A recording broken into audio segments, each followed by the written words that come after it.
Hello, we are the Bells, Pastor Leon and my wife, Lady Tamika Bell, right here from the great city of Mobile, Alabama. Oh, I love Mobile. Yes, we are both natives of this great city. Yes, we are. So you're watching today the first of many Marriage Mondays. Oh, wow, yes. And wait, before we start, we have to make this disclaimer, okay? Listen. We know that some of you probably are like, what's Marriage Mondays and where's Thirsty Thursday? With the bell. You want the bell? I'm telling you, there is a bell downstairs in the office. There is one somewhere around here. But we're going to do Thirsty Thursday. They're going to come back soon. Maybe not every Thursday. Thirsty Thursday will be a monthly sequence. Yes. This will be our weekly sequence for 2020. Yes. So we just want to make sure you guys know that we have not put down Thirsty Thursday. And some of you are like, when is that bell coming back out? So yes. So we have Marriage Monday, and it was inspired through a show we watched at the end of 2019 called Black Love. Black Love. Look, if you are married and you have not seen Black Love, I encourage you to go to the OWN network, find the app, the Fire Stick, and watch Black Love. It was so inspiring. Yes. Lady Bell and I, we work with so many married couples. We counsel married couples. We pour into married couples. And for me, it was inspiring and refreshing to hear someone else pour back into a documentary and see something from it. Yeah, and they were so transparent. They were so transparent. The transparency is what really touched me because, if you know us, to know the Bells is to know that we are transparent. I mean, we are an open book. We knew that from the beginning of our marriage that we had to be. So the transparency, the one thing that really touched me is when she said that her husband sometimes forgets to put gas in the car. I was like, woo! That was fun. And I'm better now. Oh no, he's good. I just don't like stopping to actually get the game. Oh yeah, he's fine now. He's fine now. He takes care of things, but it was funny. It was funny. But if you haven't watched it, go ahead and watch it. So this was kind of inspired from that video. Yes. I mean, I knew in 2020 that we were going to do something around marriages in 2020 because that's kind of what our ministry is kind of built upon as marriage. Facebook, Why I Love Being Married, and we do a lot of stuff together as husband and wife. But when I saw Black Love, it inspired me to say, you know what, we're going to sit down with some married couples. That's right. And it helps. It helps. It helps us, and then it helps them, and it'll help you guys because guess what? A lot of the couples will be couples that if you're local and you know us, then you probably know them as well. And so it helps other couples learn how to be a little more transparent, and then it also helps you in some areas like, man, I'm not by myself. So and that's the biggest thing. Yeah. So we do coffee and conversation for our marriage ministry at the church, and we have coffee and conversation. We do just that. We meet at the local coffee house. Yeah. And we have conversation. Yes. And usually Lady Bell and I come with a topic. We discuss that topic in our conversation while we drink coffee. And what we realized at our very first coffee and conversation is that every couple in there had an aha moment. Because you think that you're the only marriage that's going through this, or your husband is the only one that does this, or your wife is the only one that does this. But when you sit down with the room of other married couples that's been married 2 weeks or 200 years, you're going to see the same problem, the same concerns, the same issues. Yes. And that was a big aha moment for us when we did our coffee and conversation. By the way, coffee and conversation this month is January 25th. At Serta's Coffee House downtown at 10 o'clock in the morning. Yes. So that's a little plug there for coffee and conversation. And one thing we want to say too, we are, for those of you who don't know us, and you did just hear, he is a pastor, I'm First Lady, but we want you to know that it won't be so churchy. It's not. And I have to say that word because millennials are like, oh, churchy. So it won't be as churchy. Now we're not going too far now. The Holy Ghost, we're gonna keep the holiness. Conversation. No. I mean I'm talking about our videos. Okay. So we want you to know that there won't just be like couples All that are saved. super saved. That's not it, because there are couples who are struggling in the area of going to church, and there will be some couples who will have a wife that's going to church and a husband who doesn't. So, but they're willing to talk about their marriage and how that works or doesn't work for them. So it's going to be really interesting to just watch the different areas and dynamics of marriage. The only couples we would not interview and sit down with will be homosexual couples. We won't do that. Won't cross that line. We love you. God bless you. We wish you the best in your life. but that goes against who we are and what we believe in. So we won't sit down with those couples, but we will sit down with all type of married couples this year, and you will hear their story. And what will make our videos different than Black Love is that we're going to sit down with them, and we're going to have those interchangeable, that dialogue. Because what I've learned, even from watching Black Love, is that you can learn so much from just hearing another married couple story. You really, oh gosh. So I'm gonna say this: if you're a married couple and you have a testimony or story that you want to share, let us know. Inbox me, email me. Use information right here below. Email me, inbox me. We'll definitely get you on. We already kind of have our calendar laid out for January and February. But throughout the year, you know, if you want to be a part of what we're doing, the Lord gave you a testimony you want to share with you and your husband. Because what will make this impactful is your transparency. That's right. And being candid about, okay, this is really happening in our marriage. This is how we got over it. Yeah. And look, if you hang in there long enough, you can get over it too. That's right. That's right. That's right. Because I'll tell you, and we kind of go into our story now. Yeah, we can go into our story. When I first got married to my wife, I can remember probably it wasn't even a year in our marriage yet. I had just started preaching. Wait. You about to tell my business? I'm scared. Tell my business. Tell my business. It was about listen to your marriage, but you were pregnant. Oh. I think you may have had Joshua by then. Oh, I did. Okay. Either way, we were still young in marriage, like maybe within our first 2 years or so. But I can remember sitting on the sofa in our apartment at that time, texting married men who had been married like 13, 20, 30. I can remember texting those men on the sofa, like, I am tired. I need help in this. I'm just texting them, like really crying out. 'Cause at this point, I'm like, I'm about to throw the deuces up. And you know what? I tried it. I did my part. And it's so funny because all of them text me the same thing. Yeah, I remember this. Hang in now. You're going to be all right. I've been married 13 years. Hang in there. It's going to get better. I've been married 20 years. Hang in there. I needed more than hang in there. That's right. You needed transparency. I needed more than hang in. And the only person, the only person that responded differently was my dad. Oh, yeah. He said, we get a chance to come by and let's talk. Come by the house and we'll talk. Yeah. Yeah. But he was the only one that responded differently. But everyone else gave me the same response. I'm like, that ain't helping me right now. I need more than hang in there. And I think when couples become transparent about what they went through and how they got over, that's when you really become a blessing to another married couple. So what we've been doing Coffee and Conversation. Actually, this month will make a year that we've been doing Coffee and Conversation.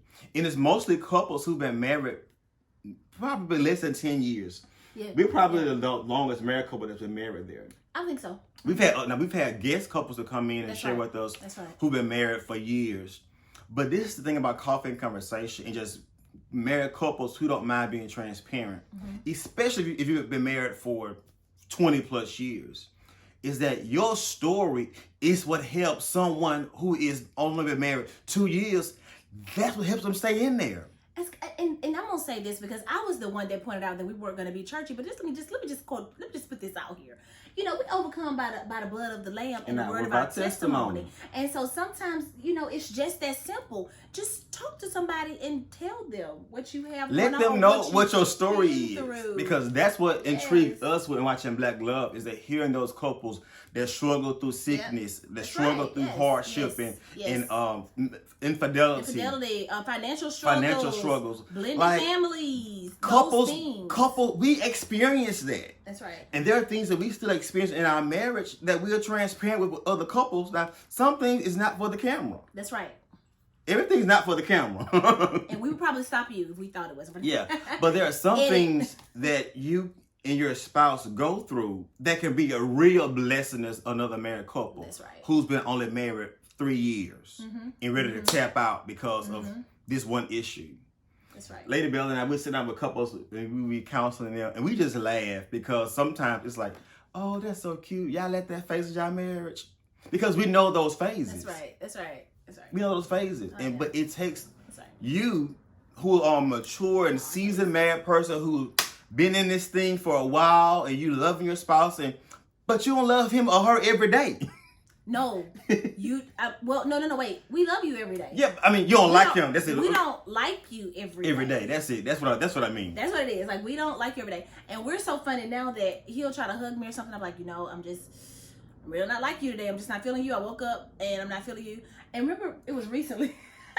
I think what you're gonna say. So this was recently. Okay, so I was really feeling you right that day. I was really feeling him that day. Yes. And I'm just like, all under me and everything. I'm feeling you. Da, da, da. He was just so stoned and rigid. He's a pastor, so he had all kind of thoughts on his mind and stuff. I was like, just leave him alone. So then the next morning, I'm in the room. Hey, I'm just feeling you. I'm just like, and I was like, that was yesterday for me. I think it transferred because I'm not feeling you today.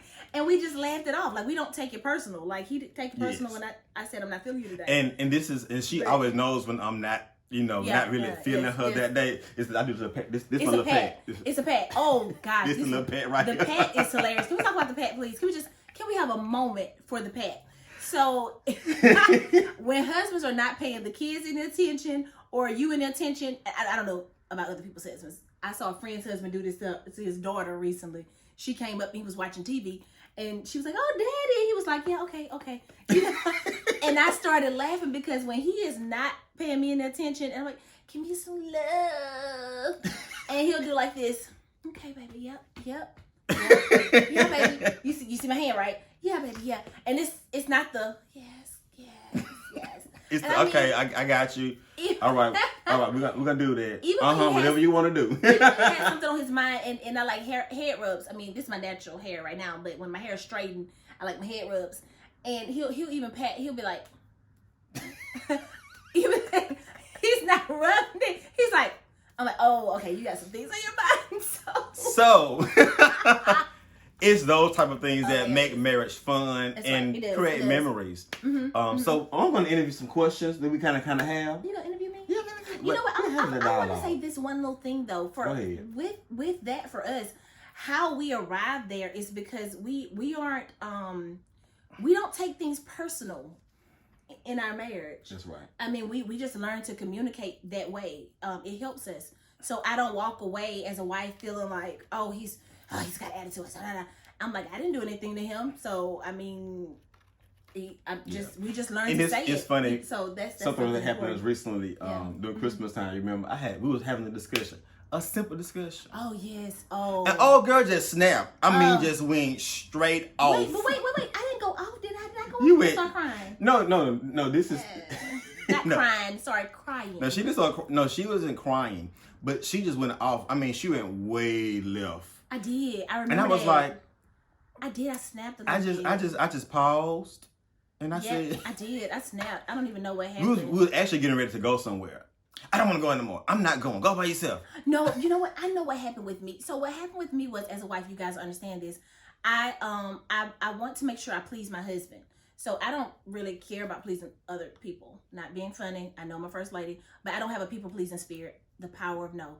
But I do care about pleasing my husband. So because you were trying to tell me whatever in a communication, it was a real spirit. Yeah, it was a real spirit that was trying to break up our communication. And I called it out. and so when you said it, I took it. That's when I took it personal. Not personal, just like you misheard what I said. That's what it was. I misheard what I said something, and she misheard what I said. She said something back. Yes. That she thought I heard. That she thought I said. And I said, I'm buying that spirit up right now. Yep. And that's. I think it's a miscommunication spirit. That's right. And that is not what I said. There's a name for it, but it won't come to me right now. It probably needs. And I knew then that what I said, and she repeated back to me what I said with an attitude, but it wasn't what I said. That's right. I knew that was whole spirit manifesting right there. And I just said, you know what? We got a communication problem right now, but we finna go. We finna do it. I know I ain't did nothing to you. I know this has nothing to do with what we got going on right now. Yeah. And I recognize it as a demonic interference. Yeah, and he came and hugged me. In communication. Yeah, you came and hugged me, and I came and hugged her. And I'm not a real big crier like that. I came and hugged her. I said, it's gonna be okay, but I didn't say that. Did you? You didn't pat like that though, did you? I didn't pat like that. He was doing pat. No, I said I didn't say that. You heard something completely different from what I said. Yeah. And I know now that it's a spirit, and it's gonna be all right. Now get ready. We gotta go. And that was it. That was it. But you have to. Now that takes some maturity to get to that point, because that could had that probably happened last year with us. Oh, we would have been back and forth. I mean, it would have been back and forth. but because we have just seen so much warfare. And that's what we're different. We're not like most couples in the sense of warfare and spiritual things and just calling stuff out in each other when we see it. Because we could have easily kept going back and forth, back and forth, back and forth. But I said, that ain't even what I see. I know there's a spirit right there. That's right. Trying to misguide communication. Right. And we bind it right now in the name of Jesus. And I mean, that's the thing about marriage, when you do realize that the enemy doesn't want marriage. He doesn't want you to be together. He wants a division. I mean, we saw that started with Adam and Eve. If you can separate, if he can separate, if I can divide, I can conquer. So divide and conquer. So that's one thing we learned early in our marriage, that hey, we have to make sure we stay unified. Boom. You know, we've been talking for a while, but we're gonna do one question. Okay, what's the question? Okay. One question is. So what'll happen is it'll be a series of questions, but we've been talking for a while, you guys. And it'd be more a dialogue than anything, because every couple will be different.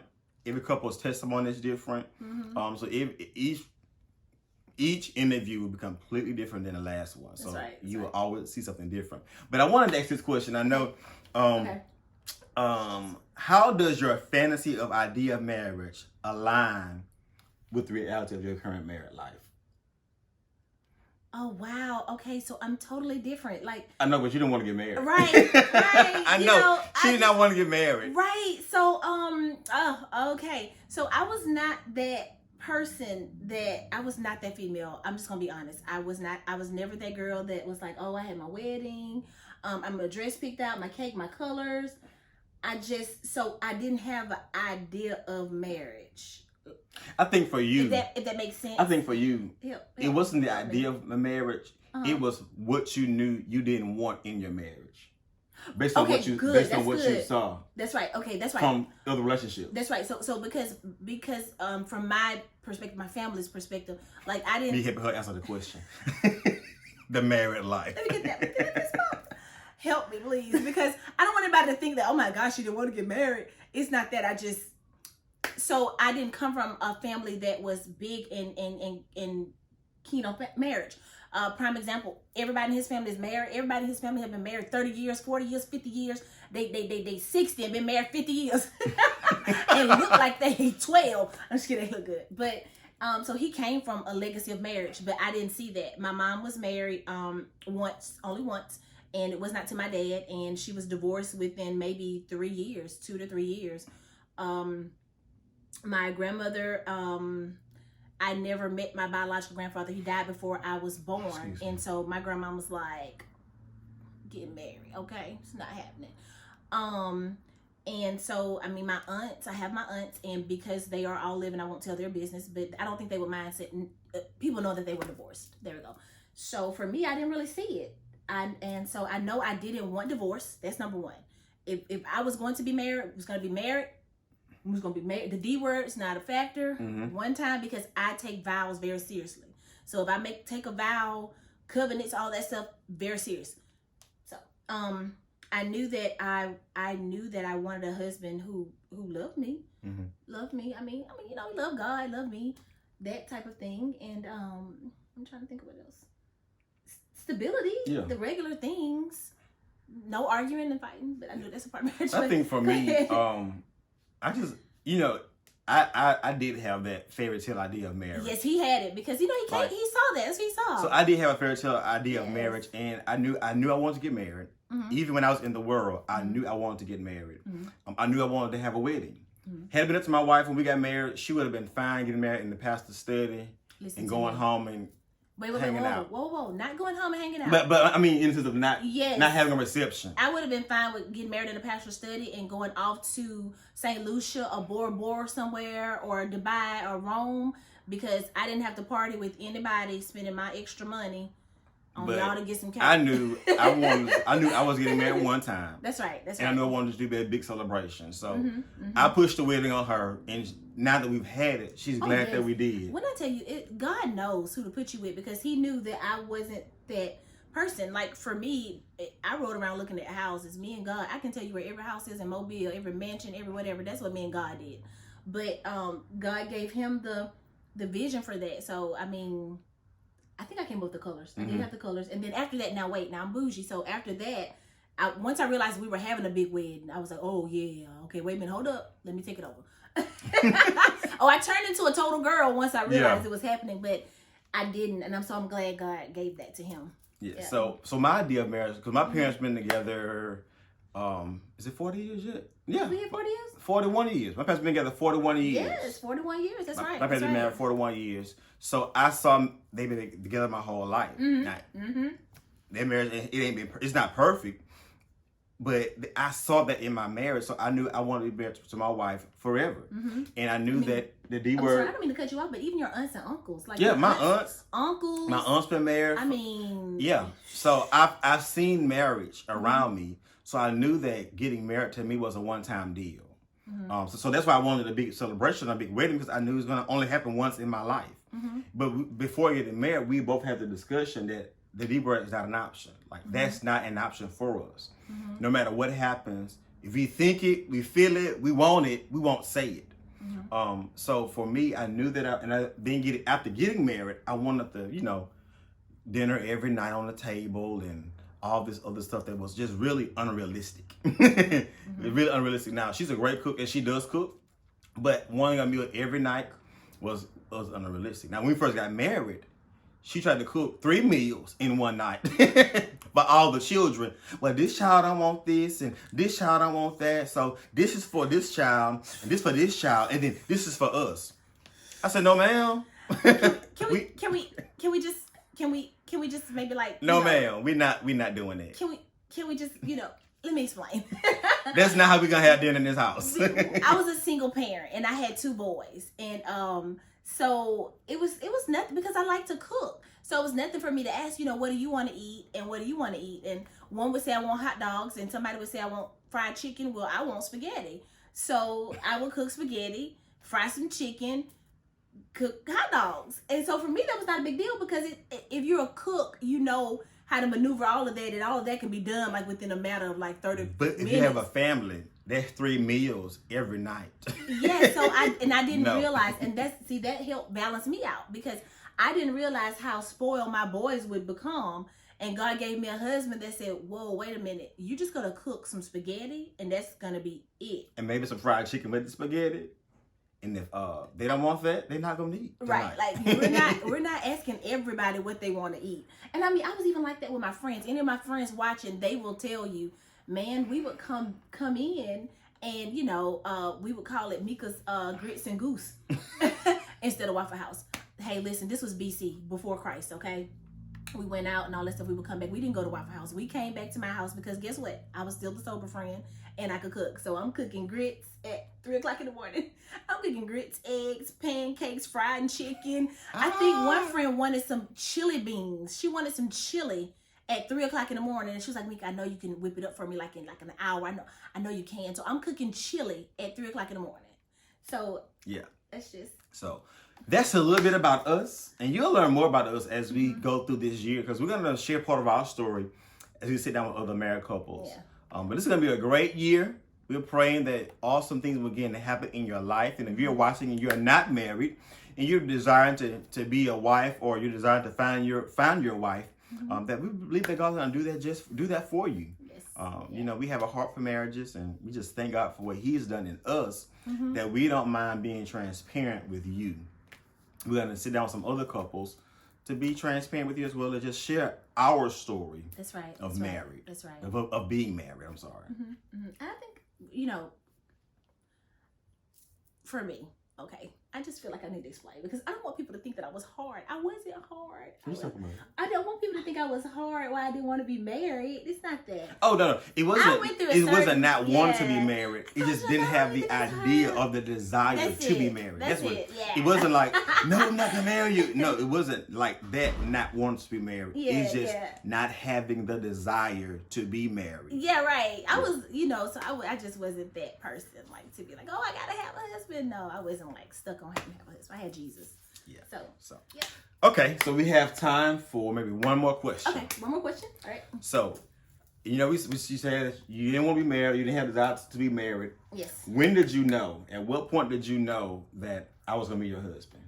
Or we were going to get married? Okay, that's good. That's a good one. So, for us, and with me saying I didn't want to be married, it's just a short, brief little thing. I was a single parent, and so when you have kids and you have baby daddy, you have hurts, but I was healed, and God healed me, and I was fine, and I just felt like God was just gonna, it's gonna be me and Jesus, or my baby daddy would get saved. But so for me, I was fine by myself, and when he met me, he would ask me certain things about me and myself, and I was like, whoa. But one day I was laying on the sofa. This is how I knew I was going to be married. I was laying on the sofa, and a friend of mine had asked me something about something over the phone, and I was like, I'm fine, girl, as far as it relates to like dating and marriage and stuff. And I said, oh, I'm fine. And I really felt like I was fine. And I laid on the sofa, and the Holy Spirit said, I want you to stop saying you're fine, because it's my desire for you to be married. And then I felt it in my heart then that I would be married. And so I felt in my heart like whoa, wait, I think I want to be married. I think I want a husband. Like it was instant. And and when God says he will give you the desires of your heart, he literally will give you the desires of your heart. Mm-hmm. He gave me that desire, I didn't have it. So to answer your question, when you came around and everything, yeah, it took a minute, because I still was kind of like, oh no, I'm good. No, I'm good. And it had to have been when I knew for sure that we would be married. I had a dream, and I'm not gonna go into the dream for long measures, but I had a dream, and he was in it. And then the next thing was, I was afraid. I know that I was really afraid, and just that fear of being hurt again. Just that fear of, I know that in God I wouldn't be hurt, because God's not gonna hurt me. But in marriage is work, and it's a man, and being hurt, and it's some tough things. So I woke up, and the Lord told me that I had the go, the okay, the green light. And there was a candle outside. It was around Christmas time. There was a candle outside my room, one of those plastic candles. And it was a clear candle, but when I woke up, it was green. And I was like, oh, why is that candle green? And the Lord said, you can go. You have the clearing. And it turned back clear. And we were, my favorite scripture is Ecclesiastes 3:11. Mm-hmm. And he came over to visit, and coming to visit me, like, you just knew that I had Bibles and commentaries and Bible dictionaries and all kinds of stuff in my bed, because I was a Bible student. And he came into my room, and on the TV, Apostle Ron Carpenter was talking about Ecclesiastes 3:11. And most people don't hit that scripture like that. And one of the things he said was, woman of God, God has a picture of your entire life in front of you. And so the man in the picture may change, but your life is not going to change, or what he's going to do. And and so for me, that let me know that, what, this might be my husband, like, for real, like, this really might be my husband. And watching that with her, and Ron Carpenter said that. So you got a picture we're sitting in the room watching TV, and she's like in the middle of the bed, and I'm more like the corner of the bed watching the TV. So she's behind me. So while Ron Carpenter is saying this about woman of God, God's not gonna change your life. He may change the man in the picture, but the picture gonna stay the same. Everything he has for you to do, you're gonna continue to do it. Blah, say. And I'm in front of like, I'm like, right. I'm like, yes, right. Lord, speak, right. Lord. Right. and she's behind me, probably, I didn't see where she was, but I can imagine the look on her face in that moment. And then when he was done, I was like, well, I guess you heard that. So. And one thing, you were on my sofa. You were on my sofa, and you had fallen asleep. And so I was in my room, and I didn't wake him up or anything, but I was in my room, and I said, well, I guess he's gonna be fine there. I'm gonna lay on down. And so I laid down, and I don't know what happened, but the Lord told me, go lay next to him. Please don't think we're crazy, y'all. We didn't whatever. We waited and all that stuff. All y'all deep people watching this, we did wait. So I got up. I wasn't feeling well. That's what it was. But I think you brought me something. And he said, go in there and lay next to him. So on the sofa, and when I laid down, he was still asleep. And when I laid there, I could feel the warmth from your on my back. And it was like the warm, the anointing, I would say that. I could feel it on my back. Like, it was weird. And I was like, man, this dude is probably my husband. But all of those little things were helping me to get rid of that fear. Yeah. I know that seemed deep to some people, but that's just my story. I mean, I'm a deep person. Your story might be different. You might have been at the club or something. You know, it's okay. Every love story is different. Everyone is different, so it'd be funny. But that was mine. I was the challenge for him. Just trying to, how they'll say, a woman's heart is so hidden in God that a man has to search after him to get her. He really did. Like he had to ask God for me because I really was so. I mean, to the point where I had to tell her, I had to say, I can't compete with God. Yeah. Oh, God will get it for me. The Lord will do it for me. And I just thought, I said, look, I can't compete with God. Yeah. I mean, I had to literally tell her that because everything, she depended on God for so much, and everything was like, well, God will do it, and God will do this, and God will do that. I'm like, well, I can't compete with him. So I need, at the top, Lord, I need you, Lord, to let her know that it's okay for me to do whatever for her. Because that's right. That's good. That's a good one. Oh yeah, that was. And I told her that, and then I talked to the Lord about this. Like, Lord, let her know that it's okay for me to do this for her because everything she want to do, she wanted from you. Yeah. You know, so. And that was good because marrying a super saved person or a person that was super saved, and like I said, I was healed from hurts of past relationships and even family hurts. So all I had was God. I wasn't that close to my family, but I knew I had God, and He's always been good to me. And so you think about a woman that was really spoiled in God. Anything I asked God for, I might not have got it that day, that week, that month, but I was gonna get it. And because God's really my dad, I really, and so what was happening was if I asked him for something, he'd be like, oh, well, let's just wait. And I'm like, oh, I just asked God, we're good. And so I remember it clearly as day when God told me no. I asked him for something. He said, go ask your husband. And I was like, what? We like that? And he would not answer me. I had to talk to God through him for a period in our marriage, because God wanted me to ask my husband. So God stopped. He's good at. Yes. So this is what you have to look forward to on Marriage Monday. We're gonna have some awesome couples. And listen, like I said earlier, if you're a couple and you have a strong testimony that you're willing to share and be transparent about, inbox me, email me, let us know. We'll definitely love to have you on sometime throughout this year. But this is Pastor Leon and Lady Tamika Bell signing off for our Monday, Marriage Monday. Marriage Mondays, yes. We love you. God bless you. See you next week.